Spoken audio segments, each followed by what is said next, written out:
Astronom astroloji dünyasına hepiniz hoş geldiniz arkadaşlar. Ben hermetik astroloğunuz Berçin. Biliyorum uzun zamandır size bu tarz bir video hazırlayamadım. Çünkü inanılmaz derecede yoğunluğum vardı. Bazı sağlık sorunları da üzerine tuz biber oldu. Yeni yıl derken vesaire derken maalesef ancak şu anda zaman bulabildim ve sizinle bu videoyu şu anda paylaşıyorum. Öncelikle hepinizin yeni yılını kutluyorum. Harika bir yıl olmasını diliyorum 2026'nın. Hem sağlık açısından hem de arzuladığınız ve istediğiniz herhangi bir konuda beklentiniz varsa bunların özellikle gerçekleşmesi konusunda sizin için harika bir yıl olsun inşallah. Bugün sizinle özellikle 21 Aralık 2025'te Güneş'in Oğlak Burcu'na geçtiği yani bizim kış haritası dediğimiz haritayı inceleyeceğiz. Ve bununla beraber özellikle Türkiye'de ve komşumuz olan İran'da bize nasıl bir etki yaratıyor ya da bu ülkede nasıl bir etkisi oldu da böyle bir kaos odaklı bir ayaklanma var. Hep birlikte onu inceleyeceğiz. Ben de dilim döndüğünce sabit yıldızlar adına sizinle bu bilgileri paylaşacağım arkadaşlar. Ama tabii öncelikle ne yapıyoruz? Kanalımıza abone oluyoruz eğer ki abone değilsek. Video içinde lütfen bir beğen tuşuna basarsanız en azından çok daha fazla insanın önüne çıkmış olacak bu bilgiler. Çok daha fazla insan bu bilgilerden faydalanmış olacak. Arzu ederseniz de küçük bir yorumda bırakabilirsiniz. Evet, şimdi öncelikle sizinle hazırlamış olduğum görselleri paylaşmak istiyorum. Yani harita görsellerini paylaşmak istiyorum. Ve ondan sonra da hemen size konuyu anlatmaya başlayacağım arkadaşlar. Sanıyorum ki paylaşıldı. Şu an itibariyle görmüş olduğunuz Oğlak burcuna Güneş'in girdiği 21 Aralık 2025'in şu anki haritasını görüyoruz. Bu haritada öncelikli olarak 3 tane sabit yıldızımız var görmüş olduğunuz gibi. Spiculum sabit yıldızı, Polaris Australis sabit yıldızı, Epsilon Monaceratis sabit yıldızı. 6 derece yengeç, 1 derece oğlak ve 2 derece oğlakta olan bu sabit yıldızlar bu haritaya hükmediyor diyelim. Yani bu haritada etkinleşiyor, etkileşiyor. Çünkü biz burada bir aktivasyon indeksi hesabı yapıyoruz ve bu aktivasyon indeksi hesabıyla arkadaşlar nelerin olabileceğini öngörebiliyoruz önümüzdeki aylarda ya da önümüzdeki günlerde bu yıldızların tesir ettiği zaman aralığında. Şimdi ben aslında bu videodan önce tam bugün 21 Aralık 2025'te kışa giriş yani Oğlak Burcu'na Güneş'in o geçtiği o günde bu tarihte bir seminer düzenlemiştim ve bu seminerde aslında bu etkileri anlatmıştım hem öğrencilerime hem de katılımcılara. Ama istedim ki YouTube'da da çok daha fazla kişi en azından bu kısım yani bu güneş girişinin Oğlak Burcu haritasını daha detaylı olarak sizlere sunmak istedim ve sizlerle paylaşmak istedim. Çok daha fazla kişiye ulaşmasını istedim. Çünkü dünyada biliyorsunuz birçok yerde inanılmaz şekilde bir karmaşa var ve bu karmaşanın da aslında bu sabit yıldızlarla çok büyük bir etkisi olduğunu aslında burada görüyoruz. Ben bunu burada paylaşmak istedim ve İran'da bizim ülke olarak komşumuz olduğu için onun içerisinde etkileşen birçok olayın bizim ülkemize de tezahür edebileceği ya da etki olabileceğini öngörebiliriz. Belki aynı olaylar olmayacak ama o ülkedeki sıkıntı ve problemler dış politik olarak muhtemelen bize de yansıyacak şeklinde düşünebiliriz. O yüzden de biraz da İran'ı incelemek istedim ve bunu sizinle paylaşmak istedim. Tabii bu haritaya baktığımız zaman yani bu tarih öyle sıradan bir geçiş tarihi değil arkadaşlar. Çünkü önümüzdeki 3 ay boyunca bize neler olabileceğini gösteriyor ve bu etkilerin de sert etkileri barındıran bir gökyüzü haritası olduğunu aslında bize sunuyor. Çok ilginç bir şekilde. Tabii ben bunların hepsini dediğim gibi seminerde anlatmıştım. Şimdi burada haritanın en dikkat çekici unsuru bir kere Marsiyen bir harita olması şu alanda gördüğünüz gibi. Yani burada Güneş'le kavuşumda olan bir giriş haritası oldu. Daha doğrusu şöyle söyleyeyim, Mars'ın burada Güneş'le kavuşumda olan bir Oğlak Güneş giriş haritası oldu. Bu da bize Marsiyen bir harita olduğunu, yani aslında Mars'ın hani biliyorsunuz ki mitolojik olarak da Ares'i temsil ettiğinden dolayı daha savaşçı, daha agresif, daha enerjik, daha cesur bir etkinin öne çıkarttığını burada görebiliyoruz. Tabii burada güçlü sabit yıldızlarla bu iki gezegen, yani Mars ve Güneş kavuşum sağlıyor arkadaşlar. Bu çok önemli ve aktivasyon indeksini ortaya çıkartıyor. Yani burada etkisini ortaya koymak istiyor. Böyle bir izlenim var. Tabii ki biz burada aktivasyon indeksini sabit yıldızların hesaplarken birden fazla formülasyon üzerinden giderek hesaplıyoruz ve ona göre bu yıldızların ön plana çıktığını ve bu haritada çalıştığını ya da bu haritayı çalıştırdığını söyleyebiliyoruz arkadaşlar. Şimdi bu harita özellikle bize Lord olarak baktığımız zaman normalde 7. evdeki ay, yani ASC noktasında e, Yengeç burcunun yükselmesiyle ay olarak öne sürebiliriz ama burada birinci eve yerleşmiş olan Jüpiter'i ele almamız gerekiyor. Bu haritanın Lord'u Jüpiter arkadaşlar. Ve burada retrograde durumda arkadaşlar. Hem de aynı zamanda da 10. evinde yöneticisi. Unsurlar çok ilginç. Burada Jüpiter'le Satürn arasında, aynı zamanda Neptün arasında bir üçgen açıyı öngörebiliriz. Satürn'le Venüs arasında bir karelemenin aktif olduğunu burada görebiliriz.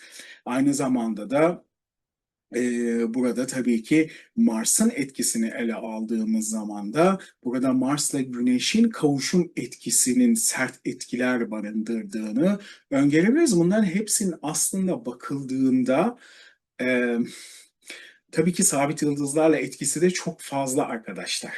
Ama öncelikle şunu söylemek istiyorum. Bu haritaya göre bize özellikle kuzey ve güney bölgelerde olayların yaşanma ihtimalini güçlü biçimde bize gösteriyor. Kuzey ve güney. Bunu da zaten yani 21 Aralık sonrasında görmüş olduğunuz gibi 3 Ocak'ta tam Yengeç Dolunay'ında Amerika ve Venezuela arasında bir operasyon oldu ve Venezuela'nın biliyorsunuz ki başkanını, liderini aldılar ve Amerika'ya götürdüler yargılamak için. Bu da ne diyor bize? Kuzeyden güneye operasyonların olduğunu aslında gösteriyor ve bunu bize doğruluyor bu şekilde baktığımızda.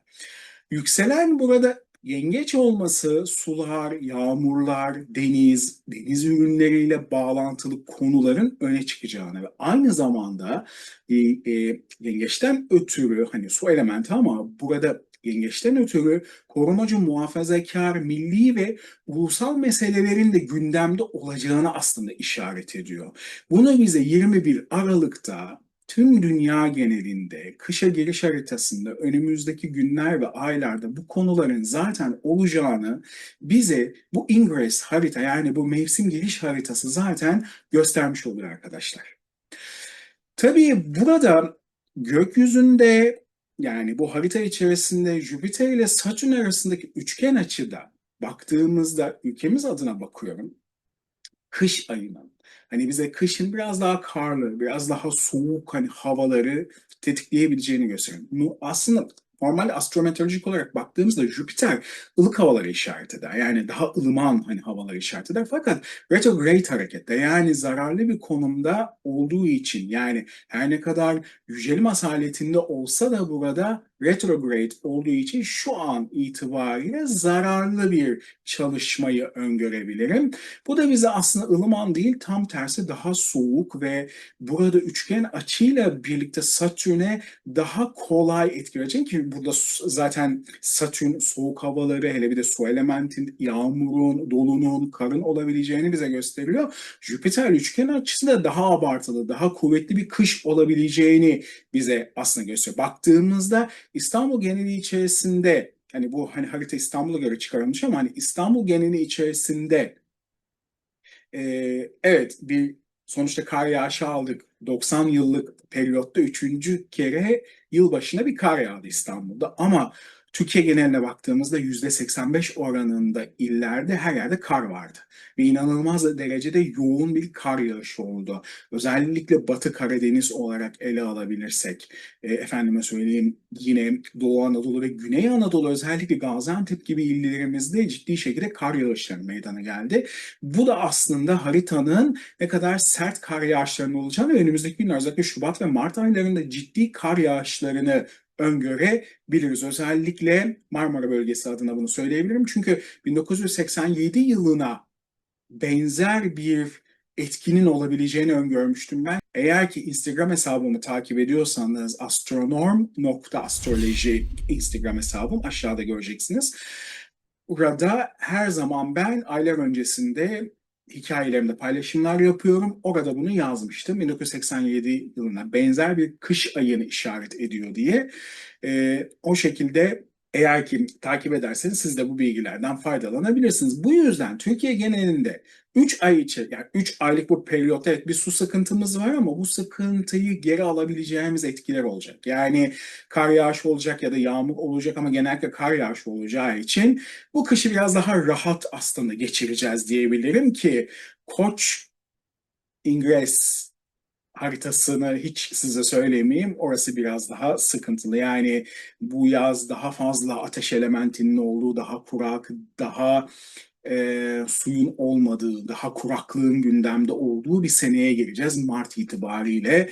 Öyle söyleyebilirim. Yani aslında daha doğrusu Satürn'ün Koç burcuna girmesiyle Şubat sonu itibariyle bu etkileri Mart ingres haritasıyla çok daha Güneş'in Koç'a giriş haritasıyla çok daha net olarak bunu görmüş olacağız. O zaman da bir video çekerim. Daha detaylı olarak size aktarırım.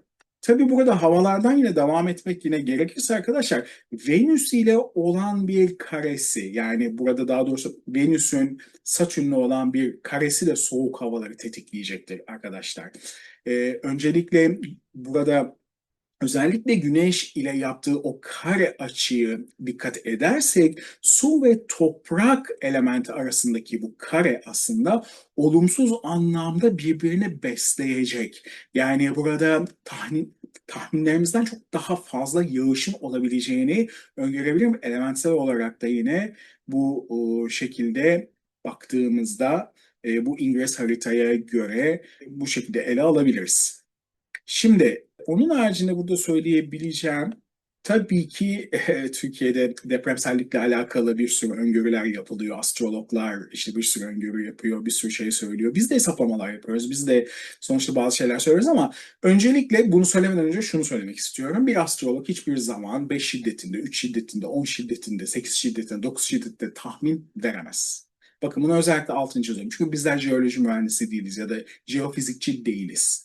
Bizler sadece iz düşümlere göre kartografik olarak gezegenlerin güneş merkezli haritalarını inceleyerek oradaki yapmış oldukları açılara göre daha önceki yıllarda istatistiksel olarak olmuş olan o depremlerin bu açılarda gerçekleştiğinden dolayı bunları öngörebiliriz. Bu noktalarda, bu tarihlerde enerji daha yüksek, bu tarz bir etkileşim olabilir, deprem riski oluşabilir, sismik aktivitede artış olabilir. Tabii ki güneş patlamalarında bu konuda çok etkisi var. Hani hocalarımız bu anlamda zaten araştırmalar yapıyor. Biz de onların izinden gidiyoruz, öyle söyleyeyim. Bu denli baktığımızda sadece riskin olabileceğini ama bunun da kesin olmadığını, yani bu etkinin olabileceği ama illa burada deprem olacak ya da bu enerjinin açığa çıkacağı şeklinde kesin ve kat'i bir bilgi veremeyiz. Bir astrolog olarak bunu söylüyorum, altını çiziyorum. Maalesef ki sosyal medyada bu konuyla alakalı inanılmaz derecede kirli bilgi var arkadaşlar. Bununla ilgili olarak size bunu söylüyorum. Hiçbir astrolog şiddet veremez.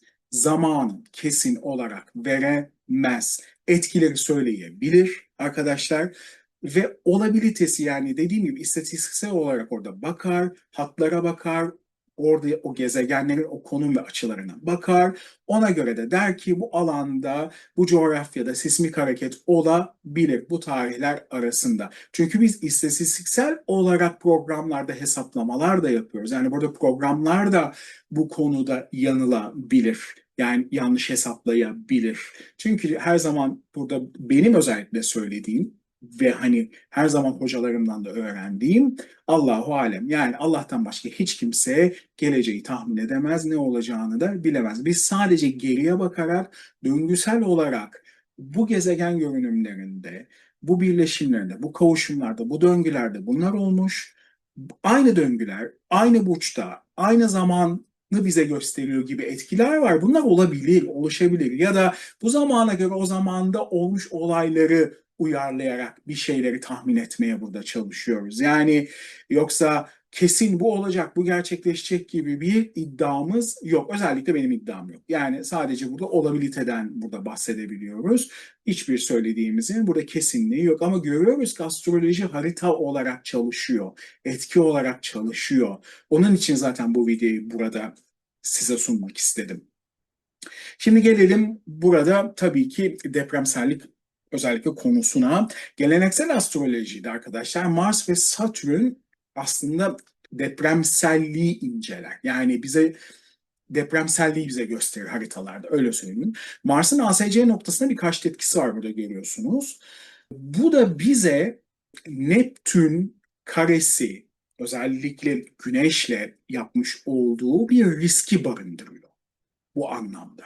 Yani burada 29 derecedeki Neptün, 0 derecedeki Güneş, toprak su elementi arasındaki karelemeler, işte aynen o şeyde söylediğim gibi az önce su ve toprak arasındaki birbirini hani bu alanda besler gibi.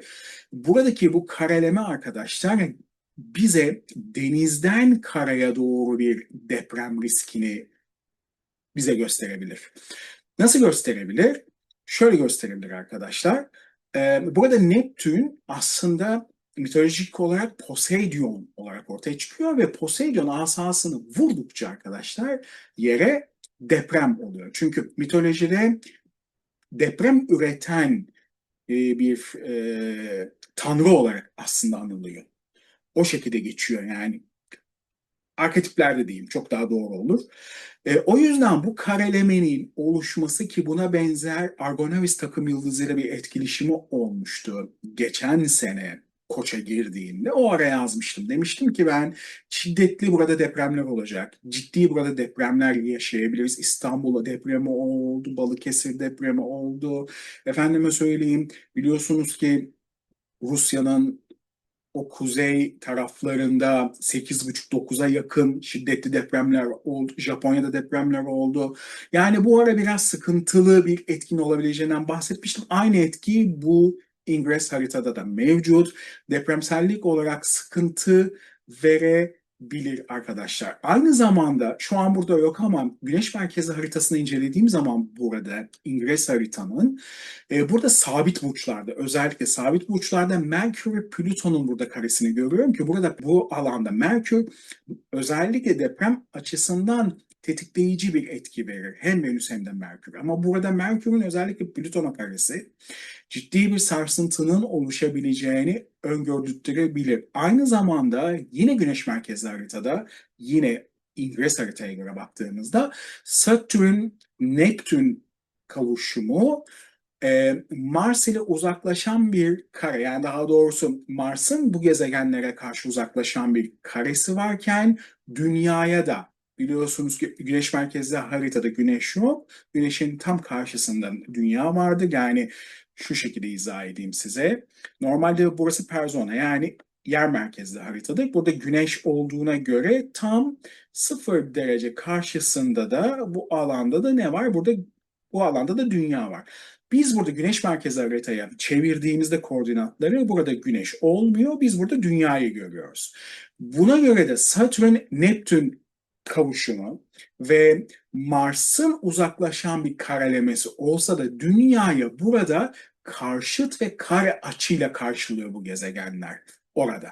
İşte bu da bize aslında yerkürede bir sarsıntının olabileceğini gösteriyor arkadaşlar. Tarih olarak 2,5 vakit verebilirim. Neden? Çünkü burada Mars'ın özellikle bu haritada 4 derecede olması ve burada görmüş olduğunuz bir ASC noktasının 6 derece olması 2-2,5 vakit gibi bir oranın olduğunu, bu da bize 21 Aralık sonrası itibariyle 2-2,5 ay desek buna yaklaşık olarak Şubat sonlarına ya da Mart'ın ilk haftası gibi ele alabiliriz arkadaşlar. Bu zaman aralıklarında dünyanın herhangi bir yerinde, bakın Türkiye'de demiyorum, dünyanın herhangi bir yerinde şiddetli bir deprem olabileceğini bize gösterebilir. Yani böyle bir öngörü yapabiliriz ama bu illa burada bu zaman zarfı içerisinde şiddetli bir deprem olacağını, bize vermiyor arkadaşlar.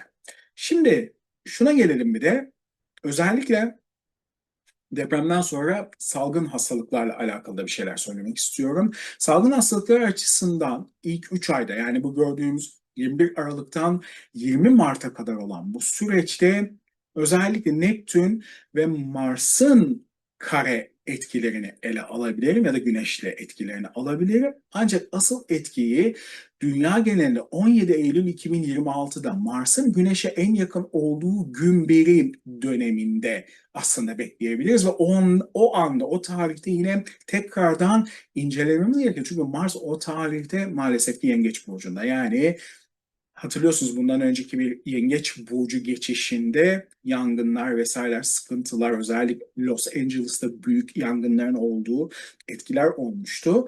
Ama eski alimler ve istatistiklere baktığımızda Güneş'e en yakın Mars'ın o geçtiği o gün beri o döneminde salgın hastalıklarda bir artış oluşmuş arkadaşlar, her zaman.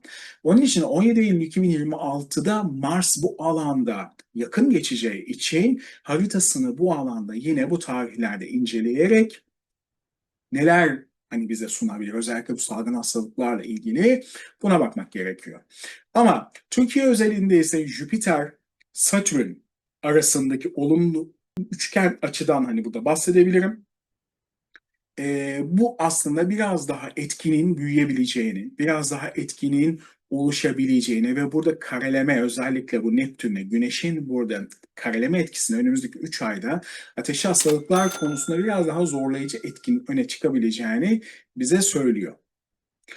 Şimdi tabii ki hepimizin de merak ettiği ve dünyada da çok fazla ortaya çıkan bir etkiden bahsedeceğim. Bu da tabii ki savaşlar. Hepimiz bu alanda bir diken üstündeyiz. Yani ülkelerin burada birbirleriyle güç içerisinde, daha doğrusu karşılıklı bir güç şeklinde etkileşimde olması gibi etkilere baktığımızda yine burada Satürn ve Jüpiter'in arasındaki üçgen açıdan dolayı bu olayların daha kolay, daha hızlı, daha büyük, biraz daha sert etkiler içerisinde olabileceğini öngörme ihtimalim var ve bu yüzden de savaş konularında biraz daha iyimser de bakabilirim. Yani çok çabuk olup ya da çok çabuk sonuçlanma. Yani aynı zamanda burada savaş ve barışın da konuşulabileceği bir etkinin oluşabileceğini söyleyebilirim. Fakat Jüpiter'in burada retro etkisi ve sabit yıldızların gücü ve Mars'ın ASC noktasına karşıt etki olması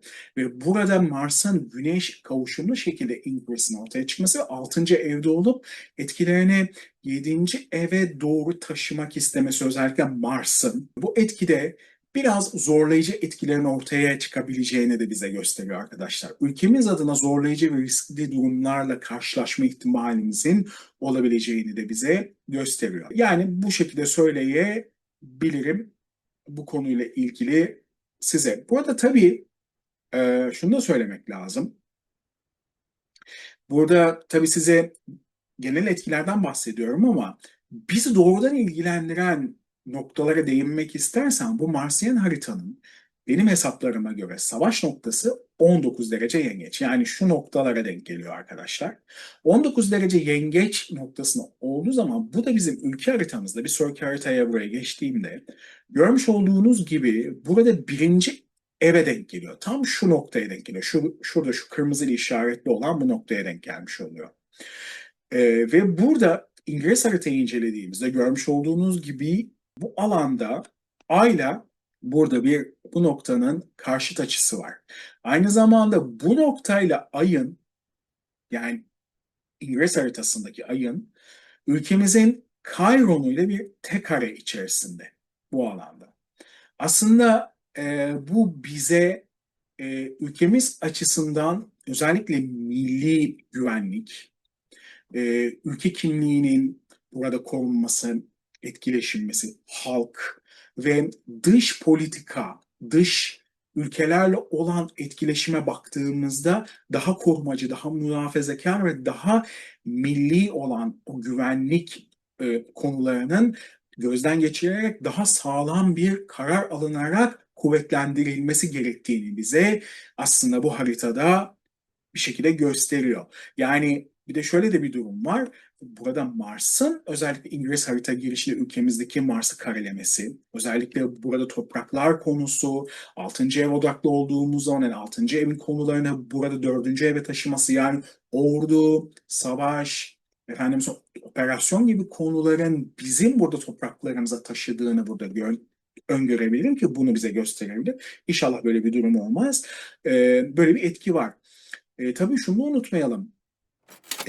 Bu etkilerle beraber baktığımızda 20 Nisan'da özellikle Satürn, Merkür ve Mars'ın Koç 7 derecede bir dizilimi olacak. Bakın Koç 7 derecede önemli. 7. evi aktive eden bir İngiliz haritayı biz görüyoruz burada. Öyle değil mi? Bu etkiyi bir kere aldık. Yani çünkü burada Mars özellikle 7. eve çalışıyor. Ama burada baktığımızda 7 derece terazide bir Mars'ımız var Türkiye haritasında. Ve buna tam karşıt noktasında Satürn, Merkür ve Mars'ın 7 derece etkiyle burada karşıtlık yapacağını görüyoruz. Burada 10. ev ve 4. ev konuları. Zaten 4. ev ülke genelindeki topraklar vesaire gibi ele aldığımızda 10. ev ise ülke liderleriyle alakalı burada kararlarla ilgili konuların tam bir etkileşim olarak zorlayıcı etkilerle karşımıza çıkabileceğini bize gösterebilir arkadaşlar. O yüzden de bu konularda özellikle Nisan ayına biraz daha agresyonlu olarak bakabiliriz. Şimdi tabii burada sabit yıldızlara dönmek gerekirsek hani bu etkilerde hani baktığımızda hani bu sabit yıldızlar aslında bu haritada bu Güneş İngiliz haritasında bize neler söylüyor, bize neler anlatmak istiyor ona birazcık aslında burada değinmek istiyorum. Şimdi burada en dikkat çeken sabit yıldızlardan bir tanesi Spiculum sabit yıldızı.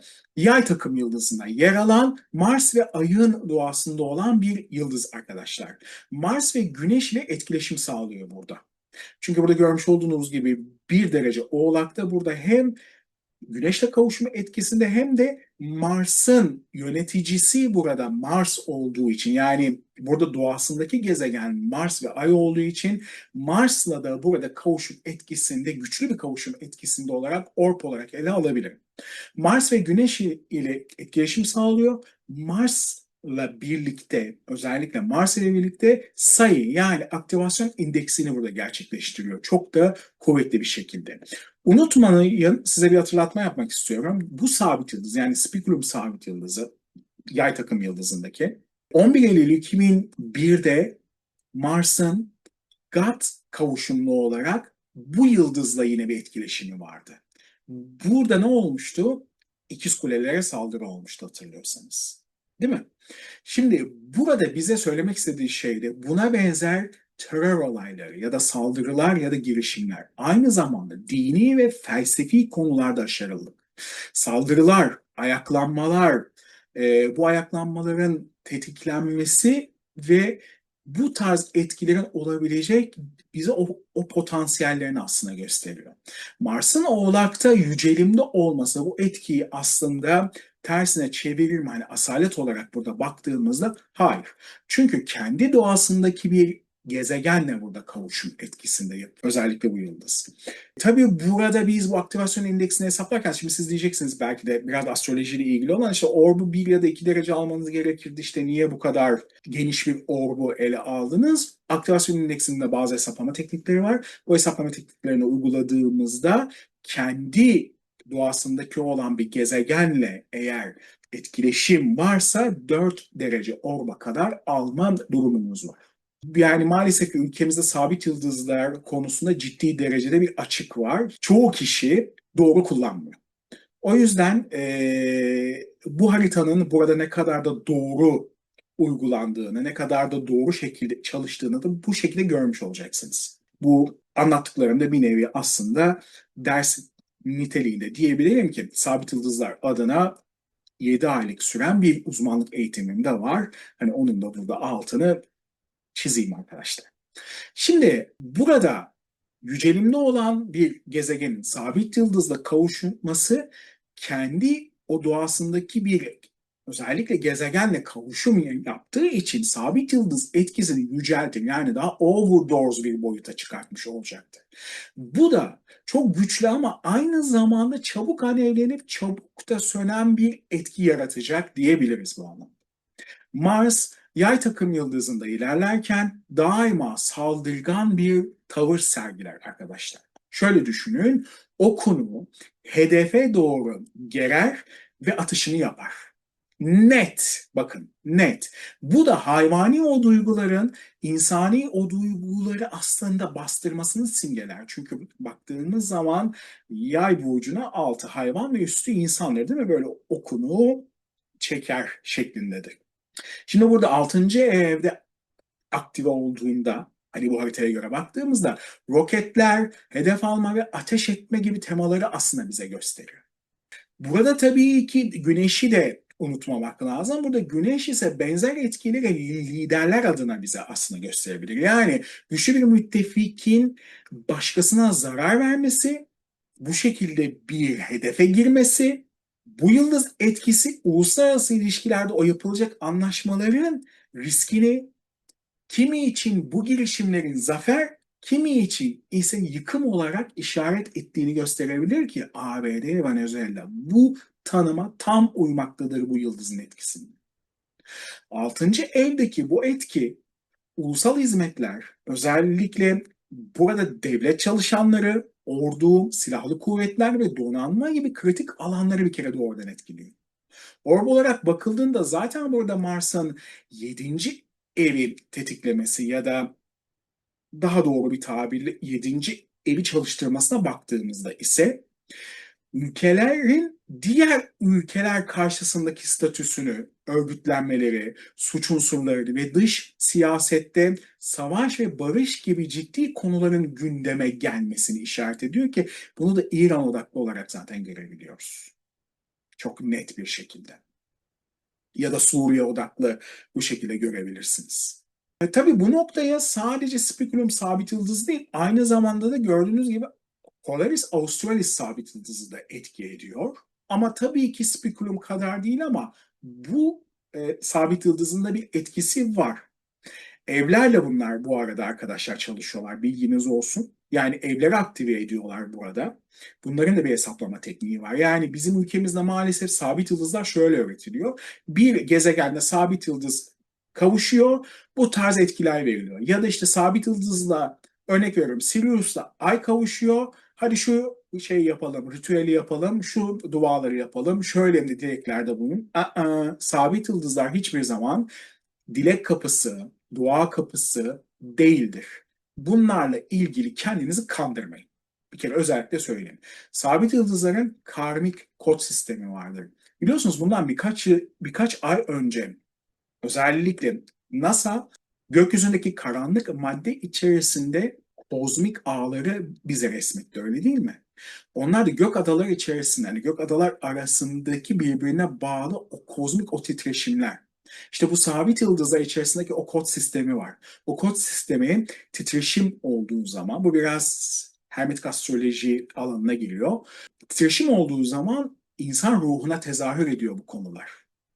İnsanlar çok popüler olabiliyorlar, çok fazla zengin olabiliyorlar, çok fazla para harcayabiliyorlar ya da para kazanabiliyorlar ya da fakir olabiliyorlar. Ya da çok ünlüyken bir anda tepetaklak geliyorlar. Birçok ünlü mesela böyle sokaklarda sefil olarak görebiliyoruz. Onların haritalarını incelediğimizde ya da ölümleri çok fazla trajidik olabiliyor. Çok ünlüyken bir anda ününü kaybedebiliyor. İşte burada arkadaşlar bu sabit yıldızların bu haritadaki okunması ve tezahürü aslında yükseliyor. Yani kalkıp da sadece bir unsurla yani bir tane felekle ya da gezegen işte orada o gezegenle kavuşum etkisinde olmasıyla yorumlanacak bir uzmanlık alanı değildir sabit yıldızlar. Onu özellikle altını özellikle çiziyorum.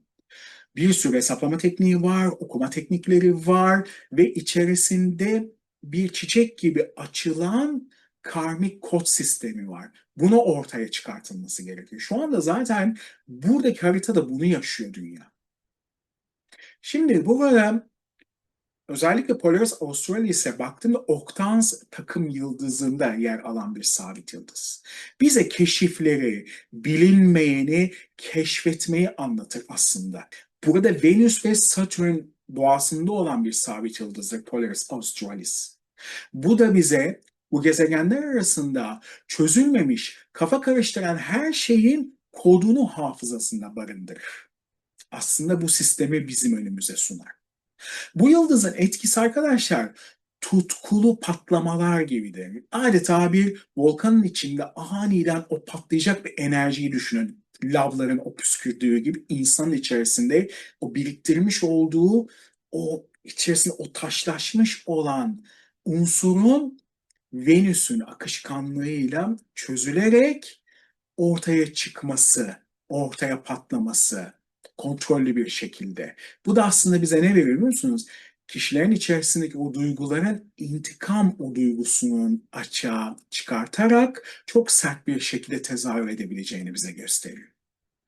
Tabii burada bu yıldız aynı zamanda finansla ilgili arkadaşlar. Yani finans akışıyla ilgili bize krizlerin olabileceğini gösteriyor. Çünkü bunlarla ilgilidir. Yatırımlar olabilir, alım satım olabilir, ekonomik dengeler ya da problemler olabilir ve bunlarla alakalı büyük krizlerin habercisini bize gösterebilir. Burada tabii bu yıldız güneşin etkisiyle, hani aynı zamanda burada güneşten de etki alıyor. Burada bazı kazanımlarla ilgili sorunlar, özellikle iletişimde olumsuz dip o noktaların çıkabileceği ya da tetiklenebileceği etkileri bize gösterebilir. Yani bu yıldız hem ekonomik hem de iletişimsel anlamda ciddi bize riskleri gösteriyor. Bunları gündemde taşıyor bu haritada. Ve bunların şu anda yansımalarını İran'da da görüyoruz. Belki yansımalarını ABD'de de göreceğiz gibi. Ve bir yıldıza daha burada değinmek istiyorum. Görmüş olduğunuz gibi ASC noktasında aktive olan yani ufukta yengeçin yükselmesiyle aktive olan Epsilon Monocerotis sabit yıldızı. Bu da Monoceros takım yıldızında olan bir sabit yıldızdır arkadaşlar. Bu yıldızın en önemli özelliği gerçeklikten görünmeyene geçişi sağlamaktır. Yani kişilerin ya da olayların seyrini değiştirme, bazen insanların ya da olayların maskeleme gibi ya da gizlenmesi gibi. Çünkü bu yıldız Jüpiter, Neptün ve Mars'ın bir kere doğasında olan bir yıldızdır. Gezegenlerle doğasında şifa, sağlık ve aynı zamanda da mistisizmi barındırır. Ancak tabii burada Mars'ın bu noktaya yapmış olduğu olumsuz açısı haritadaki diğer etkilerle birleştiğinde sağlık alanında dikkat edilmesi gereken işte o durumları ön plana çıkartabilir. Burada maskeler ya da maske takma önlemini bize tekrardan hatırlatabilir. İşte ya da üstü örtülü bilgilerin ortaya çıkması ve gizli gerçeklerin açığa çıkması gibi bu yıldızın etkisi alanında olabilecek yine konular olabilir. Burada Satürn ile Jüpiter arasındaki üçgen yani olumlu açı ise bu etkiyi çok daha fazla körükleyebilir bize. Yani burada riskleri büyütebilir. Risk burada çok büyük olabilir. Sağlık ve toplumsal konularda daha fazla dikkat aslında gerektiren o dönemleri bize gösterebilir. Yıldızın bulunduğu noktanın dispozitörü de halka hedef olarak göstermektedir ki bu şekilde ele aldığımızda bu da aslında haritada demek oluyor ki bu yıldızın etkileri bireysel değil daha çok toplumsal düzeyde hissedilecek. Yani halkın yaşamında gizlenmiş o gerçeklerin açığa çıkması, sağlık ve mistik alanlarda da önemli gelişmelerin yaşanmasının mümkün olabileceğini bize gösteriyor ki şu anda zaten dünyada görüyoruz bazı şeyleri. Epsilon ve Monocerotis yani Monoceros takım yıldızı bize bir geçiş belki de kapısı açacaktır.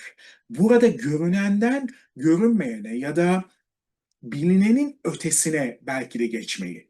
Bu etki hem şifa hem de mistik olarak bu alanlarda fırsatlar da sunabilir. Aynı zamanda sağlık ve toplumsal riskleri de beraberinde arkadaşlar getirebilir.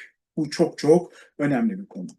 Evet, yani burada güneş giriş Oğlak haritasına baktığımızda, yani özellikle 21 Aralık 2025'te, bunların hepsini ben zaten normalde seminerde anlatmıştım ama burada da tabii YouTube'da da seminere katılmayan arkadaşlar için biraz daha detaylandırarak anlatmaya çalıştım. Çünkü orada çok fazla şey konuştuk. Hani sadece bu haritayı konuşmadık, bir sürü harita konuştuk, bir sürü unsur vardı. Ama sizin de bunları, daha doğrusu bunları sizinle de paylaşmayı çok istedim. Şimdi bir İran haritasına bakalım arzu ederseniz. Yani İran haritası burada bize ne vermek istiyor? Ona göre görmüş olduğunuz gibi. Burada İran'ın kendi natal haritasıyla Güneş Ingres Oğlak haritasını burada görüyoruz. Bu şekilde ve bu yıldızların etkilerini görüyoruz aslında burada. Bu şekilde baktığımızda arkadaşlar. Burada bu iki haritaya baktığımızda öne çıkan bu sabit yıldızlardan nasıl etkilendiğini ve bu etkinin burada görmüş olduğunuz gibi beşinci evden aslında geldiğini, şu şekilde baktığımızda, şu alana baktığımızda beşinci evden geldiğini, yani burada İran'ın sahnede olduğunu ama bu sahne özellikle gösteriler, protestolar ve halkın yönetim karşısındaki o baş kaldırışının öne çıktığını aslında burada açısal olarak da görüyorsunuz. Çünkü ben burada açıları işaretledim. Bu şekilde de hani biraz astroloji bilgisi olan arkadaşlar varsa hani çok daha net olarak burada görebilirler. Tabii burada yay takım yıldızından Spikulum'u ele aldığım zaman işte hani hedeflerden bahsetmiştik, hatırlarsınız. Hedefinde hükümet temsilcileri ve yöneticiler var. Kimin? Tabii ki halkın. Burada halk Spikulum sabit yıldızının etkisiyle okunu buradan bir şekilde geliyor ve eyleme geçiyor ve burada sokaklara iniyor arkadaşlar. Yıldızın aktivasyon indeksi bize 8. ve 10. ev etkisini gösteriyor. Bu da yabancı ülkelerle finansal ilişkilerde krizleri ve halkın bu konuda ayaklanmasını, neye karşı? İktidara karşı ayaklanmasını gösteriyor. Zaten haritada da bu etki var. Görmüş olduğunuz gibi. Ayın hani burada kendi natal haritasında 10. ve 8. ev olarak etki aldığımızda. Burada bir kareleme var. Burada krizlerin ortaya çıkacağını gösteriyor. Aynı zamanda ülke güvenliği ve yasaklar ve özellikle iletişimle ilgili ciddi sorunlar sabit yıldızların etkisiyle de tetikleniyor arkadaşlar bu haritada. Halkın yönetim karşısında topluca baş kaldırması, Spikulum sabit yıldızının Ay ve Mars doğasıyla birleşerek İran haritasında 10. ve 8. evde güçlü şekilde tezahür ediyor. Aynı zamanda bir buradaki o başka yıldıza baktığımız zaman burada Polaris Australis yıldızı, burada Venüs ve Satürn bir kere doğasında İran'ın natal haritasında 1. ve 7. evde karşıt açı yapıyor kendi haritasında. Yani burada o karşıt açıyı aktive etmiş oluyor kendi o doğasındaki o gezegenler. Bu da bize krizli bir dönem olacağını işaret ederken bu başkaldırı halkın refahı için yaptığını ama intikam duygusunu da barındırarak bir hareket olarak ortaya çıktığını ve dünya ülkelerinin, özellikle dünya ülkelerinin gözünde farklı şekillerde görünecek olarak 5. ev etkisiyle göz önünde olduğunu bize gösteriyor. Ancak burada bazı kısıtlama ve kontrollerin de söz konusu olduğunu bize aslında tabii ki söylüyor. Tabii bu özellikle bu Polaris Australis sabit yıldızının etkilerine baktığımızda hatırlıyorsunuz değil mi? Az önce söylediğim iletişimde dip noktaları bize gösteriyordu.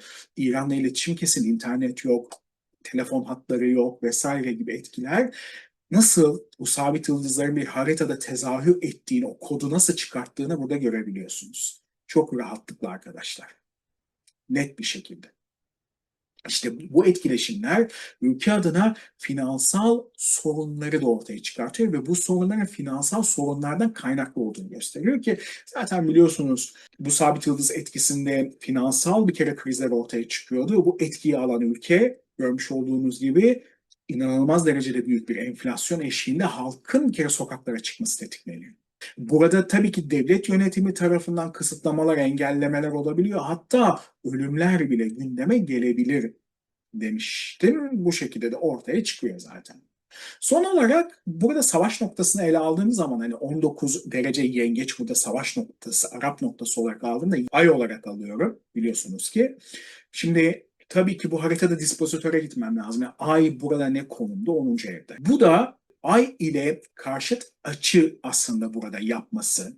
Yani İngiliz haritanın natal haritadaki 18 derece yengeçte 12. ev girişine karşıt açı yapması, savaş noktasının bu alanda karşıt açı yapması, işte 10. evde ayın özellikle İran haritasında bu alana düşmesi ve burada kareleme yapması, özellikle 8. evle. İşte bu noktada baktığımızda arkadaşlar gizli düşmanların özellikle tetiklediği olayları bize gösteriyor olabilir. Burada protestolar özellikle kalabalıklar ve bunlardan dolayı bazı ölümler ya da sıkıntılı süreçlerin olabileceği. Çünkü 12. ev sıkıntılı durumları bize gösterir ve bilinmeyeni gösterir aslında.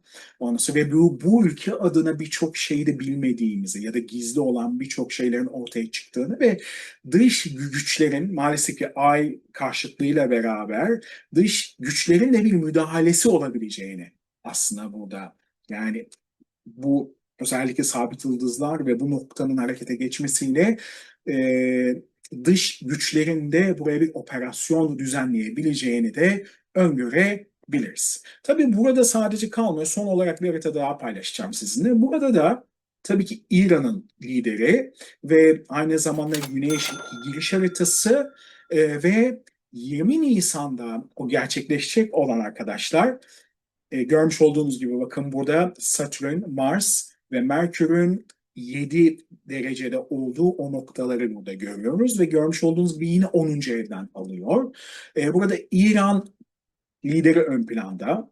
O da şöyle bir etkiler alacak. Onunla ilgili size burada tabii her şey çok karmakarışık ama ben bunu size sözlü olarak şimdi anlatacağım ki burada bir güneş dönüşünü de kendisi yaşayacak zaten ondan sonra. Şimdi bakın şöyle bir durum var. 20 Nisan'da 7 derecede Satürn, Mars ve Merkür'ün Koç burcunda kavuşum halinde olması bu kavuşumun İran'ın liderinin natal haritasıyla birlikte tetiklenmesini bize gösteriyor. Özellikle Hamene'in natal Mars'ı Oğlak İngiliz haritasındaki Ay ile kavuşumda ve ASC'ye karşıt etki yapmakta arkadaşlar. Şu şekilde görmüş olduğunuz gibi şu alandan bahsediyoruz. Karşıt etki yapmakta. Aynı şekilde bu etki Oğlak İngiliz haritasının 19 derece yengeç savaş noktasına da karşıt açı yapıyor. Bu durum halk arasında anlaşmazlıkları ve doğrudan lider adına olumsuz etkileri bize gösteriyor. Hatta bu kavuşum cinayet gibi, kan dökülmesi gibi agresyonlu konuları ve liderler adına da bu denli konuların öne çıkabileceğini bize söylüyor. Tabii burada liderlik yönetiminde alınacak bazı kararlar işte ordu ve askeri alanda bazı kayıpları da bize gösterebilir. Özellikle dış güçlerden bir askeri operasyon etkisi gündeme gelebilir bu haritaya göre de. Ve burada natal haritada ayın aldığı olumsuz açılar sağlık sorunlarını da işaret edebilir burada almış olduğu açılarda. Çünkü 12. evde bulunan Kayron'a 20 Nisan'da kavuşum yapan o gezegenlerin kare açı yapması karmik bir göçün habercisini de verebilir. Kendisinin bu dönemde alacağı kararlar çok önemli ama bu karmik göç etkisi, bu etki burada konum ve mevki gibi görülse de belki de fiziki ya da statüsel anlamda da doğrudan etkileşim yaratabilir. Yani ruhsal ve fiziki göçler arasında bir göç de olabilir. Ve 24 derece Aslan savaş noktasını ele aldığımda bu da Koç İngres'e göre bu arada Koç İngres'e göre 24 derece Aslan'ı ele aldığında arkadaşlar bu noktada görmüş olduğunuz gibi bir önceki etkileşimde olan yani Oğlak Ingres'teki etkileşimin bu noktaya karesini görmüş oluyorsunuz. Yani sanki bu alanı öncesinden bir tetikleme etkisini, bu savaş noktasını da öncesinden bir tetikleme etkisinin özellikle İran lideri adına bir tetikleme etkisinin olabileceğini burada öngörebiliriz.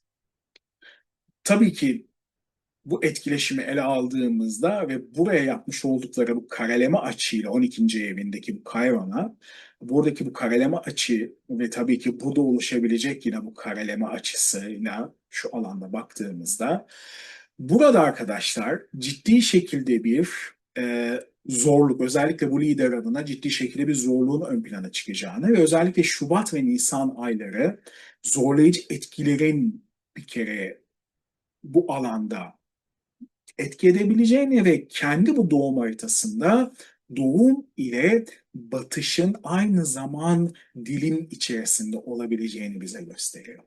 Yani çok sürprizli bir harita bu. Yani çok sürprizli etkiler var burada. Çok daha derinlemesine anlatılır bu aslında ama yani şu an için değil.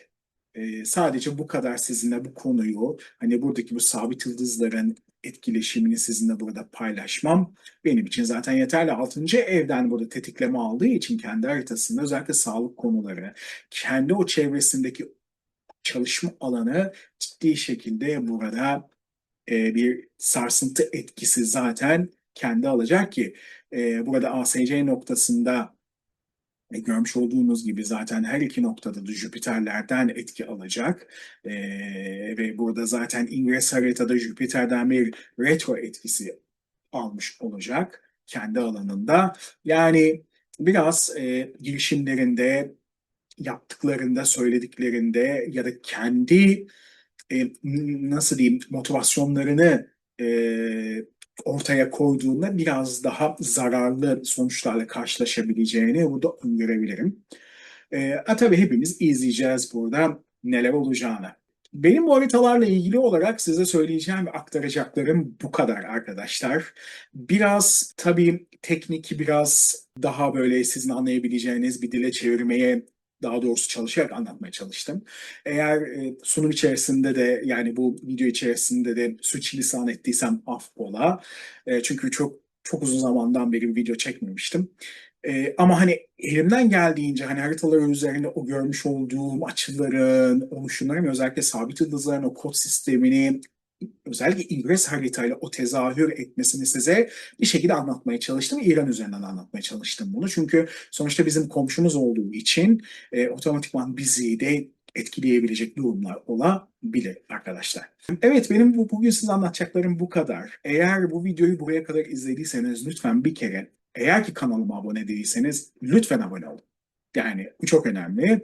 Ve eğer ki videoyu da beğendiyseniz lütfen beğen tuşuna basın. Eğer bir yorum yazmak isterseniz de yorum yazabilirsiniz. Çok çok sevinirim. Çünkü sizin bu etkileşimleriniz benim bu videonun daha fazla öne çıkmasını sağlayacaktır arkadaşlar.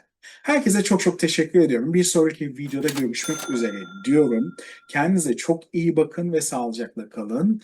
Umarım bizler için, dünya insanı için her şey istediğimiz gibi olur ve her şey çok güzel sonuçlanır. Yani hiç bizim nasıl diyeyim burada tahmin ettiğimiz gibi ya da söylediğimiz gibi kötü etkiler içerisinde yani hiçbir şeye karşılaşmayız. Yani her şey çok güzel olur ve barış hakim olur. Yani tam böyle şeyi cümleyi toparlayamadım. Umarım her yerde barış olur.